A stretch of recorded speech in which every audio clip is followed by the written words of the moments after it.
Every making cycle, I always try to throw at least one set of 3 of these taller bud vase forms, usually to be sold together as a group. Each of these is thrown from just over 3 pounds of clay, which is about 1,360 grams.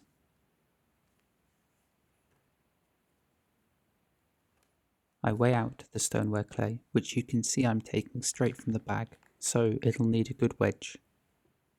Many of these bags of clay have been sitting at the bottom of the pile where they've been for more than a year at this point, and whilst the clay inside the bags is still soft, it's certainly quite a lot firmer all the way around the edge. So wedging it properly so that the entire mass is one even and smooth consistency, and perhaps most importantly, I wedge it well enough so that there are no air pockets trapped inside, as if they remain in the pieces that are slammed against the wheel to be thrown into the tall vases, then it'll only make the task far more difficult. I finish wedging these lumps so that they have a rounded base, which means when I slam it against the wheel head, there aren't any cavities that can trap air underneath it. And the few wrinkles you saw in the clay surface aren't enough to make any real impact. I used to wedge all of my clay this thoroughly for every cup, mug or bowl, and at the start, when you're first learning how to make pots, I'd say doing so is essential, but as time goes by, you can throw in such a way that any undulations around the rim are controlled with a finger that compresses on the top as you pull the walls of the pot upward. With smaller lumps being thrown into simple forms, I tend to wedge them just enough so that all the weighed out pieces are amalgamated together, but I won't painstakingly wedge each lump for a minute or so if there are 80 or 90 pieces to do.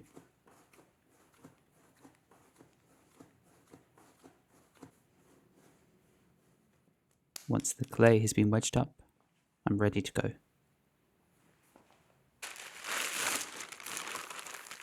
As the weather has really taken a turn for the worst recently, I'll throw primarily with boiling water, which I pour into slip that's icy cold, left over from the day before. The lump of clay is then slammed firmly onto the metal of the wheelhead, and I begin the centering process, in which I'll cone the clay up and down a number of times. If you think of the particles of clay like rice in a bag, all the different grains are pointing in various directions. They're misaligned with each other and they're a mess.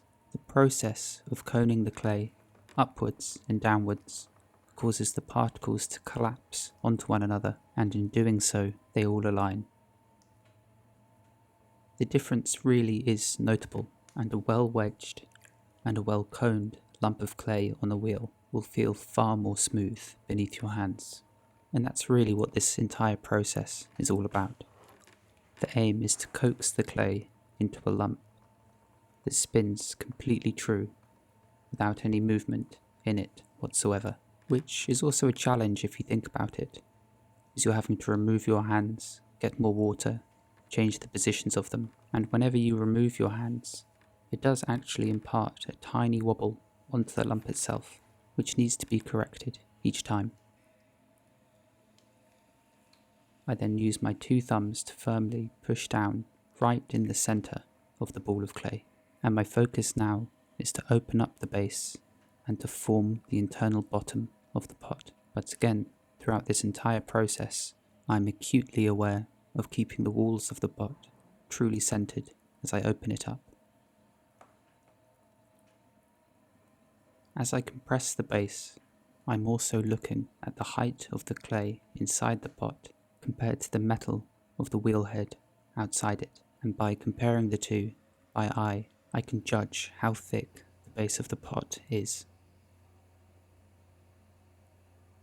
Then the pulling up of the walls can begin, and I've found for these larger pieces, holding a water-saturated sponge in my hand on the outside can be helpful for the first couple of pulls.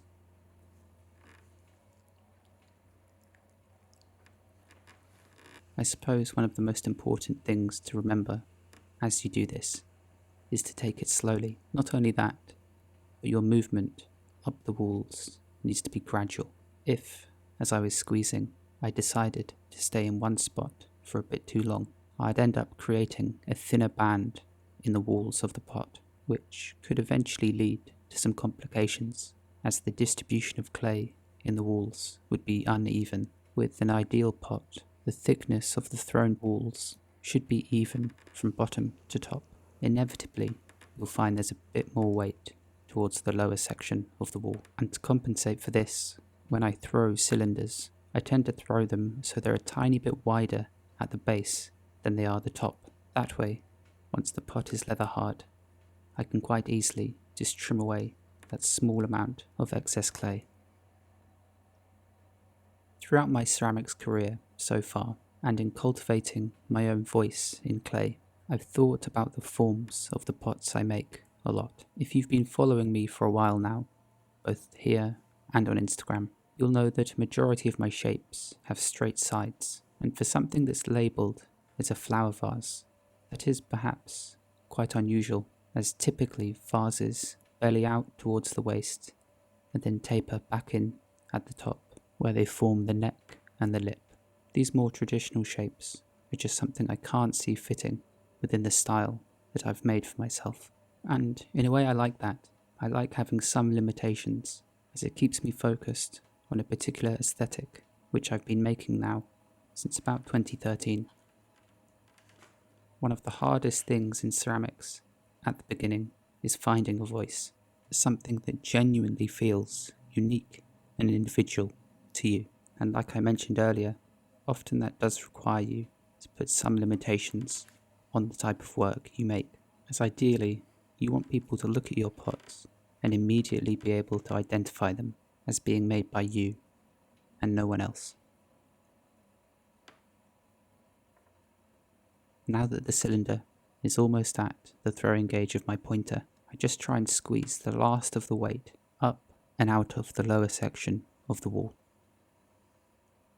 My hand on the inside of the vase is pushing directly into the sponge that's held on the outside, and as they're pinched together, they travel very slowly up the walls of the pot. These bud vases have an inward sloping rim at the top, so essentially I'm throwing them taller than needs be, as the top section is going to be angled inward in a moment. And that's perhaps the most difficult part of making these pieces, and it also means that I purposefully leave the upper sections of these walls to be a little bit thicker than if it were to be thrown into a jug or just a simple straight cylindrical vase. It also helps to use clay that's a little on the firm side, simply because it'll be able to withstand being thrown into quite a sharp edge at the top. Before I do that though, I remove some of the excess clay from around the base and then skim off all of the slip from the outside walls, which reveals clay that's more dry underneath, and I like to think that this helps to keep the pot more rigid as the top section is altered.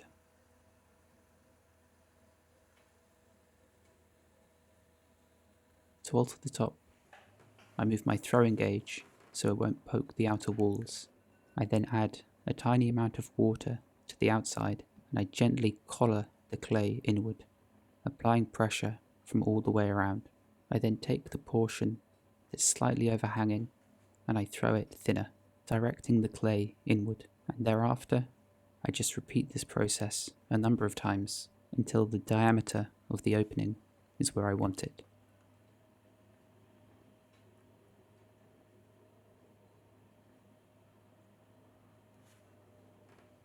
Eventually, I'll angle the inward sloping wall downward, but that'll almost be the last thing I do, and I'll only press and angle it down once I'm happy with everything else.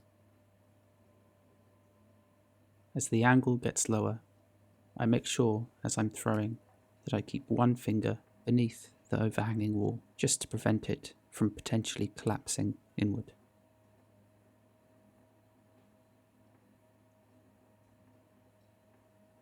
And this fiddly work is precisely why I left the upper section of the wall to be quite thick. If instead it was razor thin, the clay would simply become oversaturated with water and it would lose all structural integrity. It could probably be done, but it really is not worth the hassle. And in instances like this, I think it makes a lot more sense to throw the section thicker to then trim it back when you know it's safe, rather than attempting to throw it perfectly thin and accurate. And now that I'm happy with the opening and the length of the sloping wall, I'll begin to push it down, which I do with a soft plastic edge as opposed to metal or wood, which would have a greater chance of catching on the clay and deforming all this hard work. And you can see, if you look closely, that as I push the top down, this part of the wall beneath it bows outward. But as that's pushed in, it causes the inside sloping wall to drop even further. And it's for that reason that I don't lower it further initially, as the same thing happens time and time again when making this shape. The good thing about these pots, because they're partly enclosed at the top, is that they're very easy to lift away after they've been thrown. I simply grasp them with dry hands from around the base and set them to one side. A few days later, once the pots have turned completely leather hard, it's time to trim them. And because the weather has been so dark and cloudy recently, I've been recording a lot more with my LED filming light. To stick these onto the metal, I brush the bottom of the pot with some slip. The piece is then roughly positioned in the middle and rubbed back and forth until the slip begins to dry, which happens very quickly. I also squash this lowest portion of clay into the wheel, which creates an additional seal and helps to hold it down very firmly. And then I begin the trimming process, where I remove quite a lot of clay to make the vessels as thin as possible. One day I should really fire the pot, as it looks now, to see how all those small ridges interact when a glaze is coated over them. On the right side of the wheel is a mirror. It's just out of shot, but it shows a perfect side view of this piece on the wheel, and that's where I'm looking as I trim these, as I find it easier to keep the tool moving in a perfectly straight line, as opposed to if my only viewpoint was from where my head is above the pot, looking down. With hindsight, I don't know how I trimmed for so many years without bison turning tools. Having a tungsten carbide blade that remains sharp even after trimming thousands of pots is perhaps the best investment I've made over the last year. Once trimmed, I skim over the surface with a flat edge just to soften the strongest turning marks. I'm not after a surface that's completely smooth and perfect. If there's some movement that remains, or an echo of the tools, I prefer that. Once the sides have been trimmed, I'll move on to turning the top. And sometimes this area is left a little rough at the throwing stage, simply because I don't want to overwork it when the clay is still wet, as there's a good chance the walls could just flop inward. So instead I just wait until the piece is leather hard, and then I push the curved edge of a metal kidney into it, which makes the slope itself a perfect curve. The only problem at this point is all the clay that ends up going inside the pot, and I need to remember to vigorously shake these once they're bone dry to dislodge and remove any sticky piece of clay that found its way inside the vase.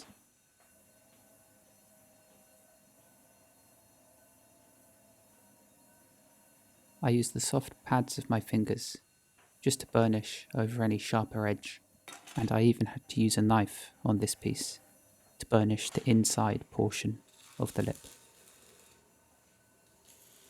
I then slice the pot off from the wheel and scrape away any excess that was left over from where the pot was stuck down, as otherwise these burrs of clay would just embed themselves back into the top of the pot, which I carefully finished.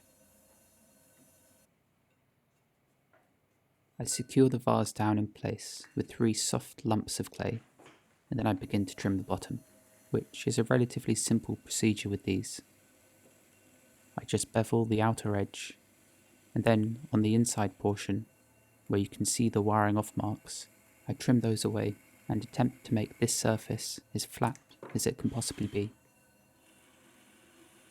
This stoneware clay body contains a fair amount of sand, and as I turn, those specks are often dragged across the surface, leaving little lines in the clay body. Elsewhere on the pot, this doesn't matter, as the glaze will hide all of these marks. Yet, on the bottom, they'll be very apparent, so I use the smooth edge of this metal kidney just to burnish over the clay, which smooths it, seals it, and removes any of those small scratch marks caused by the sand. I then push in my maker's mark, remove the pot, and carefully set it aside until it turns completely bone dry. These pieces are then placed into the electric kiln for the first of 2 firings. The first one only goes up to 1000 degrees Celsius, which we call the bisque firing. At this point, the bone dry pots I'm loading inside are incredibly fragile. Even if I was just to squeeze one too hard, it would shatter in my hands, so I'm very careful as I load them into the kiln. This firing to 1000 degrees makes the pots stronger, and it also makes the clay body itself absorbent, which is a quality that's necessary for when we glaze them. Once the kiln is fully packed, I'll quickly make sure that nothing is sitting proud of the top, and this bottle at the back was about 0.5 millimeter shy of touching the bricks of the lid. The lid is then closed, the kiln shut tight, and the program is set so it fires overnight automatically. A few days later, once the kiln has fired and cooled down, it's time to glaze these pots. My glazes do settle quickly, so they always need a good mix before using them, although in my latest batch I have included bentonite and some Epsom salts, which should resolve this issue.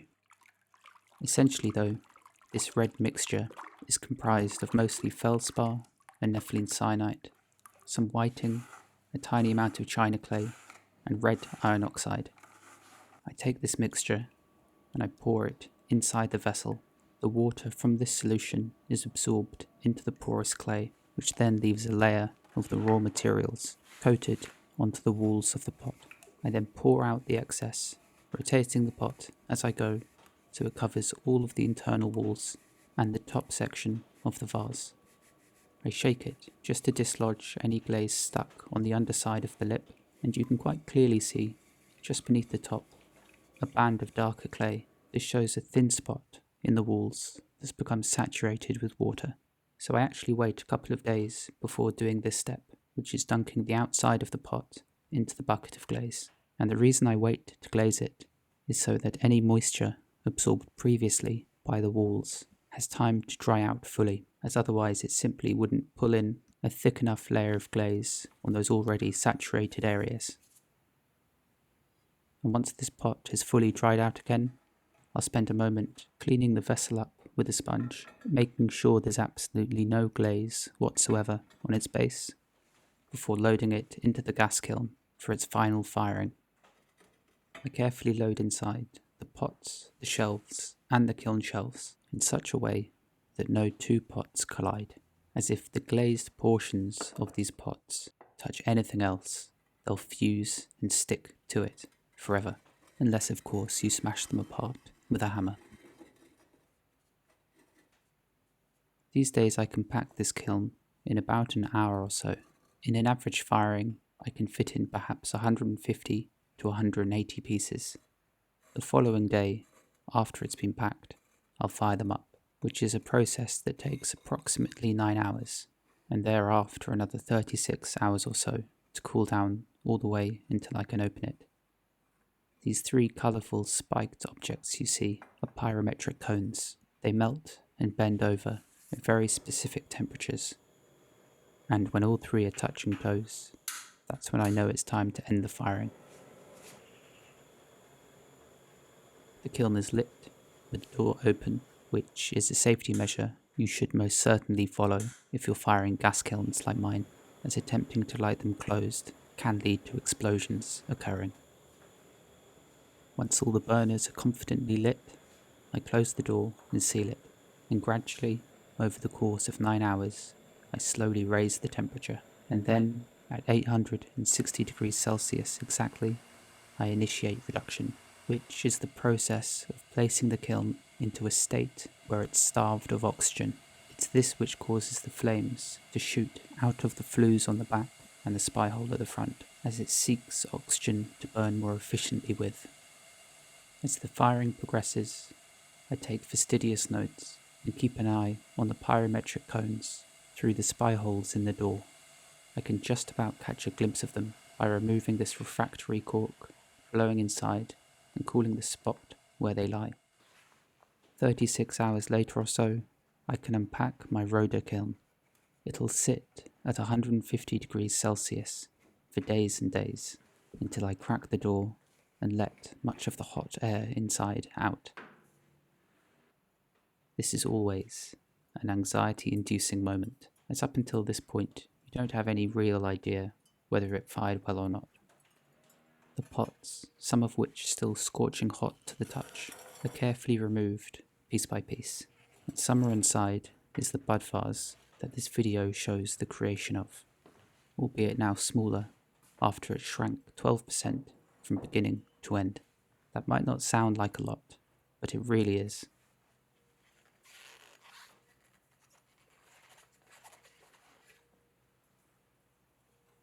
Here are all the pieces plundered from one kiln load.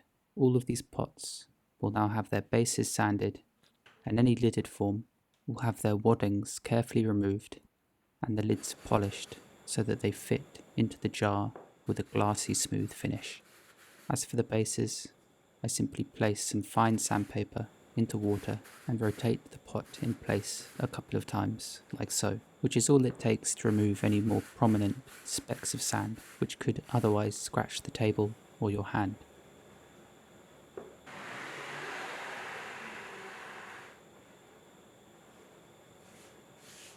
This entire process has taken weeks up until this point, so it always feels wonderful to see the finished, fired pots. And whilst I don't have any proper footage of these bud vases once fired, I do have these photographs, which perhaps show them more clearly and in more detail as compared to some video of them might. They're simple vessels, really, the kind I could imagine myself living with and using at home, and ultimately, that's what drives my stylistic choices. That's all for this week, and I can't quite believe that my channel is quickly approaching 500,000 subscribers. It's utterly surreal, so thank you to everyone who sticks around and watches, and I'll see you next week.